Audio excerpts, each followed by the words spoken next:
Bonjour tout le monde, c'est Gaïa, j'espère que vous allez bien. Donc comme je vous l'ai écrit dans le message d'hier, j'ai vraiment pas pu terminer ma vidéo qui était prévue pour ce vendredi. Du coup, on va faire un épisode très d'horreur, ce qui est pas si pire, mais ce sera un épisode 100% podcast par contre. Les histoires, je les connais pas, on va les découvrir ensemble. J'ai juste fait une traduction sommaire avec l'ami Google. Et c'est ça, donc on va découvrir 3 traits d'horreur issus de Quora, qui est un forum justement assez riche en ce genre d'histoire. Donc, allons-y pour la première histoire. Ma première fois aux Philippines, je suis montée dans un taxi pour me ramener à la base navale de Subic Bay. Le conducteur avait un ami sur le siège avant et nous parlions pendant le chemin. Puis, soudain, le conducteur a pris un virage brusque dans une zone que je ne connaissais pas, a arrêté la voiture sur le bord de la route, s'est retourné sur son siège pour me faire face et a commencé à me raconter une histoire très tragique à propos d'un marin qui avait récemment été poignardé à mort par son chauffeur de taxi pour ne pas avoir été généreux en pourboire. Pendant tout le temps où il me racontait l'histoire, son ami me fixait avec un regard menaçant. Je suis en déploiement naval et nos supérieurs nous avaient prévenus de ce genre de choses. Simplement, je n'avais jamais imaginé que ça allait m'arriver. Une fois l'histoire terminée, son ami a sauté par-dessus le siège pour me rejoindre à l'arrière et a continué à me regarder. À ce moment, il y avait tellement de choses qui me traversaient l'esprit que j'ai juste gelé. Je réfléchissais à combien était estimé un bon pourboire. Est-ce que l'argent que j'ai sur moi allait suffire ou pas ? Et surtout, est-ce qu'ils vont me poignarder même si je leur donne le soi-disant bon pourboire ? Après m'avoir regardé pendant plusieurs secondes, son ami m'a fait sursauter en se déplaçant soudainement et a carrément mis sa main dans la poche de mon pantalon. Il en a sorti $20, puis est reparti sur le siège avant. Le chauffeur de taxi m'a alors jeté un coup d'œil en me disant « C'est un bon conseil que je t'ai donné là », avant de redémarrer la voiture. 5 minutes plus tard, il s'est arrêté à un feu rouge assez près de la base, mais surtout dans une zone que j'avais reconnue. J'ai alors rapidement ouvert la porte et quasiment sauté en dehors du véhicule. J'ai couru de toutes mes forces. J'ai préféré clairement continuer le reste du chemin à pied que dans ce taxi. Waouh, c'est une histoire quand même assez flippante qu'on n'aimerait pas que ça nous arrive. Puis j'ai lu d'autres threads sur la Philippine ailleurs. Puis il y a pas mal d'histoires comme ça, genre de kidnapping ou de demande d'argent ou de vol ou encore pire de demande de rançon. Puis je trouve sa réaction vraiment assez posée, même s'il dit comme il a un petit peu gelé par la peur puis par les pensées qu'il réfléchissait à quoi faire. Mais c'est bien genre qu'il a pas essayé à se battre dès le départ, puis il a plus essayé à s'enfuir. Parce que je pense que si t'essaies de te battre, tu risques vraiment de te faire mal dans ce genre de situation, alors que l'idéal, c'est vraiment d'éviter la confrontation et la bataille le plus possible et d'essayer le plus possible de s'enfuir. Puis c'est ce qu'il a fait et je trouve qu'il a eu une bonne réaction. Je sais pas pour vous si vous êtes d'accord ou pas. Dans le sens où, tant qu'ils l'ont pas vraiment agressé, il a pas à se défendre. Il a juste à chercher une solution pour s'enfuir. Mais s'il venait à l'agresser, là, il commencerait vraiment à se défendre. Je sais pas si vous voyez mon avis. Bref, je suis sûre que si. Puis dites-moi dans les commentaires si vous êtes d'accord avec moi ou pas. Puis qu'est-ce que vous auriez fait à sa place. On passe maintenant au deuxième thread. En dernière année d'université, j'ai vécu dans une maison de style ranch de 3 étages avec un grenier. Ma meilleure amie et moi étions de l'autre côté du couloir aux derniers étages. Au rez-de-chaussée, il y avait la cuisine et 2 entrées, une à l'avant et une à l'arrière. Au sous-sol, il y avait un coin salon avec des petites fenêtres vers le plafond, donc plus comme un demi-sous-sol qu'un vrai sous-sol. Et à quelques pas du sous-sol se trouvaient 2 autres chambres, appartenant à mes autres colocataires. Nous sommes toutes des femmes.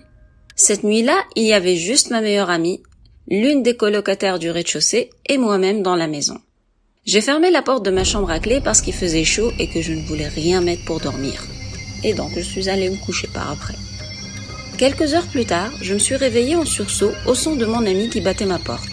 Je me suis vite enveloppée d'une serviette et j'ai couru lui ouvrir. Mon ami était terrifié et m'a dit qu'il y avait un gars à sa fenêtre, qu'il l'a piqué avec un bâton. À ce moment-là, et malgré la frayeur de ma pote, je n'y croyais pas. Au fait, j'arrivais pas à y croire. C'était juste trop bizarre. Mais la terreur sur son visage était si intense que j'ai fini par attraper un tournevis qui était posé près de ma porte. J'ai saisi le bras de mon ami et nous avons couru en bas pour réveiller notre 3e colocataire. Surtout, ne me demandez pas ce que faisait le tournevis à côté de ma porte parce que je ne sais pas non plus, mais je me souviens avoir été heureuse de l'avoir sous la main à ce moment-là. Bref, en chemin vers la chambre du rez-de-chaussée, j'ai jeté un coup d'œil rapidement dans la chambre de mon ami et j'ai vu qu'il y avait en effet une échelle appuyée contre sa fenêtre. Nous nous sommes alors rapidement barricadés dans la chambre du bas et nous avons appelé la police. Quand la police est arrivée, nous sommes toutes les trois montées à l'étage pour les accueillir en allumant toutes les lumières sur le chemin. J'ai été terrifiée de voir la porte d'entrée grande ouverte alors que je me souviens clairement l'avoir verrouillée moi-même. Les policiers ont fouillé la maison et nous aussi d'ailleurs l'avons fait. J'ai découvert qu'il manquait de l'argent dans mon sac à main et mon ami aussi. L'une des petites fenêtres du sous-sol était ouverte. J'ai demandé à mon amie si elle avait verrouillé sa porte et elle m'a répondu que oui parce qu'elle voulait dormir nue. Ce type est donc entré chez nous par effraction à travers la fenêtre du sous-sol. Nous a volé de l'argent, a vu que les portes de nos chambres étaient verrouillées, il est donc sorti pour trouver une échelle. Il a choisi une fenêtre de chambre à coucher au hasard, a grimpé à la fenêtre, a tailladé la moustiquaire au couteau et a commencé à piquer mon ami avec un bâton. Juste pour vous dire, le bâton était quasiment sur son lit. Je sais que cette expérience n'est peut-être pas si effrayante que ça pour certaines personnes. Mais mes colocataires et moi avons été traumatisés pendant des mois après ça. Ce n'est pas vraiment le fait d'être cambriolé, mais plus de savoir quel était le plan du gars en grimpant à la fenêtre. Et si nos chambres n'avaient pas été verrouillées, qu'est-ce qui aurait pu arriver? Honnêtement, je trouve que ça reste quand même une expérience traumatisante parce que ta maison, c'est ton cocon. Ta chambre, c'est ton havre de paix. C'est là où tu te sens le plus en sécurité dans ta maison. Alors de te réveiller en pleine nuit, tout nu, avec quelqu'un qui te pique avec un bâton ou qui te regarde même à travers la fenêtre. Je parle même pas du fait que le gars soit quasiment dans la chambre, parce que la fenêtre était ouverte du coup, mais ça reste quand même traumatisant. Je trouve que ça traumatiserait une personne quand même, de se dire que n'importe qui peut entrer chez nous quand il le veut, par effraction, et peut faire ce qu'il veut, peut stocker, peut regarder. Ouf, ça fait peur quand même. Donc oui, à cette personne qui a vécu ce thread, je dis que maintenant, ton expérience est bel et bien effrayante et bel et bien traumatisante, surtout quand on pense à qu'est-ce qui aurait pu se passer. Pourquoi est-ce qu'il l'a piqué avec un bâton? Est-ce qu'il voulait juste l'effrayer, genre la réveiller puis l'effrayer? Ou est-ce qu'il avait d'autres idées derrière la tête après l'avoir réveillé? C'est ce que je me demande. Puis dites-moi ce que vous en pensez aussi. Est-ce que vous trouvez que cette expérience était effrayante ou pas? Est-ce elle est vraiment en raison d'être traumatisée? À mon avis, oui. Puis qu'est-ce que vous pensez que le mec avait derrière la tête en faisant ça? Et on passe à la troisième et dernière histoire, donc notre dernier thread. Alors, ce n'est pas la situation la plus terrifiante dans laquelle j'ai été. J'évite en fait de penser à celle-là. Mais c'était quand même très effrayant. À l'époque, mon mari et moi allions beaucoup camper dans les parcs nationaux d'Adirondack Mountain. Nous sommes tous les deux assez à l'aise en nature et nous apprécions vraiment le calme, la pêche et le simple fait d'être en nature, quoi. Cette fois-ci, nous avons prévu un camping en caravane avec un groupe d'amis et avons obtenu des espaces de camping côte à côte dans l'un des terrains de camping des Adirondacks. En début d'après-midi, mon ex et moi avons décidé d'aller à la chasse aux champignons dans les bois à côté de notre camping. Nous savions qu'il y avait des champignons comestibles qui poussaient dans la région. Alors, nous avons pris un sac en plastique et sommes partis. Après un certain temps en forêt, nous n'avions pas pu en trouver, alors nous avons décidé d'abandonner et de retourner au campement. Eh bien, nous pensions tous les deux nous souvenir du chemin, mais en réalité, nous étions tous les deux complètement largués. Nous tournions quasiment en rond et au début, c'était drôle. Mais très rapidement, la situation est devenue oppressante. Nous ne portions tous les deux que des shorts, des débardeurs et des baskets. Et même si le soleil était encore haut dans le ciel et que nous n'avions pas froid, nous savions que ça allait changer si nous ne trouvions pas comment retourner au camp. Nous avons essayé de nous souvenir des astuces de scout, mais nous n'avions pas de montre ni rien d'autre qui pourrait nous être utile. Et d'après ce que nous pouvions voir, la mousse poussait tout autour de chaque base d'arbre et pas seulement du côté nord. Il faut comprendre que tous les deux, nous étions des gens de la ville et nous n'avions pratiquement aucune idée de ce que nous devrions faire, c'est-à-dire continuer à nous promener ou rester dans l'espoir que nos amis remarquent notre absence et alertent les rangers. Puis, bien sûr, le soleil a décliné et les choses devenaient sérieusement effrayantes. Nous avons commencé à penser aux animaux sauvages, notamment aux ours, mais aussi au fait que nous n'avions rien à manger et même pas d'eau. On était clairement perdus en forêt. Tout autour de nous avait la même apparence et les arbres étaient trop denses pour pouvoir voir loin dans n'importe quelle direction. À un moment donné, nous avons décidé de nous diriger en bas de la colline. On s'est dit que c'était probablement notre meilleure option. Nous avons descendu la pente jusqu'à ce que le crépuscule commence vraiment à obscurcir la forêt. À ce moment-là, on a commencé à évaluer l'éventualité de grimper à un arbre pour y passer la nuit, histoire de rester le plus possible en sécurité, quoi. Là, un miracle s'est produit. Nous sommes soudainement tombés sur les restes en ruine d'un vieux mur de pierre que nous pensions que probablement il devait appartenir à une vieille ferme il y a longtemps. Nous avons alors suivi les ruines murales, encore et encore, jusqu'à ce que nous sortions dans une clairière au-dessus d'une petite élévation. Nous avons dépassé la petite élévation pour nous retrouver sur un vieux chemin de terre que nous avons suivi pour finalement nous retrouver à marcher sur l'asphalte. Une route, quoi. J'ai jamais été si heureuse de voir quoi que ce soit dans ma vie qu'à cet instant en voyant la route. Il y avait 2 routes de campagne qui serpentaient entre les collines et il s'est avéré que cette route-là était l'une d'elles. Nous n'avions évidemment aucune idée de la direction à prendre, mais au moins c'était une route. À ce moment-là, la nuit était totalement tombée et il n'y avait pas de lumière nulle part. Nous marchions donc dans l'obscurité totale et nous sommes restés aussi près que possible du centre de la route. Et nous avons marché, marché et encore marché jusqu'à ce que nous voyions enfin des lumières lointaines qui se sont avérées appartenir à un magasin de campagne / station de service / tout ce que vous voulez. Les petits magasins de montagne qu'on retrouve coincés un peu nulle part dans toutes les petites villes.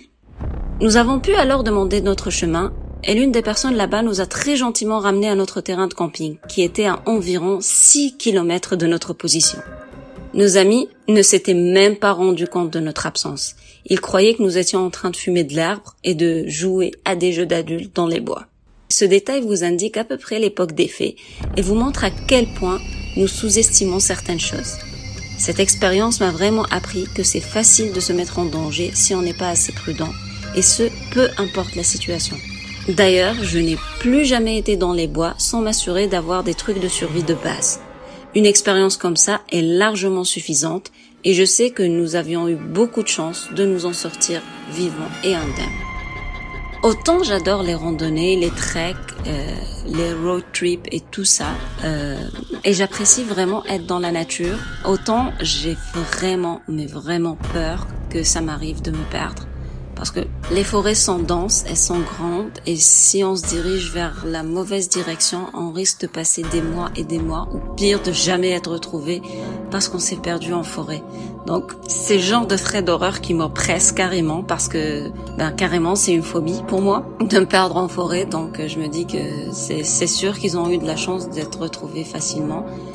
Et ouais, si vous partez en forêt, les gars, surtout si vous n'y connaissez pas, assurez-vous d'avoir des trucs de survie, puis éloignez-vous pas trop de la civilisation et surtout ne déviez pas des chemins de randonnée ou des chemins de trek pour pas vous perdre, parce que c'est vrai que ça risque vraiment rapidement de basculer vers l'horreur puis de vous rendre complètement phobique du grand air après ça si vous en sortez, parce que ça peut vraiment empirer à un moment donné. Bref, voilà, c'était mes 3 traits d'horreur. Je retourne à la vidéo que je continue d'écrire parce que j'ai presque terminé son écriture. Il me reste encore l'enregistrement, le montage et tout le tralala. Donc, ça sera pour vendredi prochain pour sûr. Et c'est une histoire de ouf. Je vous donne quand même un petit indice. Ça va être une histoire qui s'est produite au Canada. Et comme d'habitude, c'est une histoire flippante. C'est une histoire réelle et c'est une histoire incroyable mais vraie. Donc voilà, j'espère que les threads vous ont plu. Si c'est le cas, likez-moi les vidéos, commentez et surtout abonnez-vous à la chaîne parce que j'ai vraiment besoin de votre aide pour le référencement YouTube. Puis en plus, comme vous le savez déjà, ça me fait vraiment plaisir de vous parler puis de voir que mes vidéos touchent du monde puis que vous appréciez ce que je fais sur la chaîne. C'est ça. Bref, amusez-vous bien, profitez de votre été, profitez de vos amis, de votre famille. Restez bienveillants, restez prudents surtout. Apprenez de bonnes choses des threads et des histoires d'horreur. Sur ces belles paroles, je vous dis Ciao les amis!